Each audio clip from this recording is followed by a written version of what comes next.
ఆంధ్రప్రదేశ్లో మేనిఫెస్టోపై మాటల యుద్ధం జరుగుతోంది. మరోసారి సరికొత్త హామీలతో మోసం చేయడానికి 3 పార్టీలు కలిశాయని వైసీపీ అధినేత జగన్ విపక్షాలపై మండిపడ్డారు. చంద్రబాబు కూడా అదే స్థాయిలో వైసీపీ మేనిఫెస్టోపై సెటైర్లు వేశారు. టీడీపీ సూపర్ 6 సూపర్ సక్సెస్ అయిందని, వైసీపీ నవరత్నాలు నవమోసాలుగా మిగిలాయని చెప్పారు.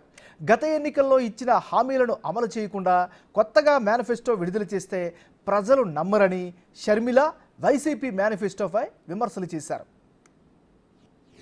ఇప్పుడు మళ్ళీ ఇదే ముగ్గురు మళ్ళీ కూటమిగా ఏర్పడి మళ్ళీ ఇదే ముగ్గురు మోసం చేసేందుకు ఈరోజు సూపర్ 6 అంటా ఉన్నారు, సూపర్ 7 అంటా ఉన్నారు, ఇంటింటికి కేజీ బంగారం అంటా ఉన్నారు, ఇంటింటికి బెంచ్ కారు కోరిస్తామంటున్నారు. మరి నమ్మచ్చా అని అడుగుతా ఉన్నా నేను. ఇలాంటి మోసాలతో ఇలాంటి అబద్ధాలతో యుద్ధం చేస్తా ఉన్నాం. నేను సూపర్ 6 తో మీ ముందుకు వచ్చాను. మన super 6 super success, bumper hit.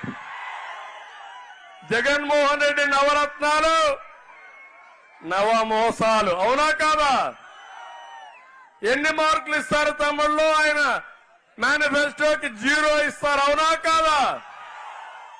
ఆయన అంటున్నాడు 99% పూర్తి చేసేసాడంట. చేశాడా తమ్ముళ్ళు?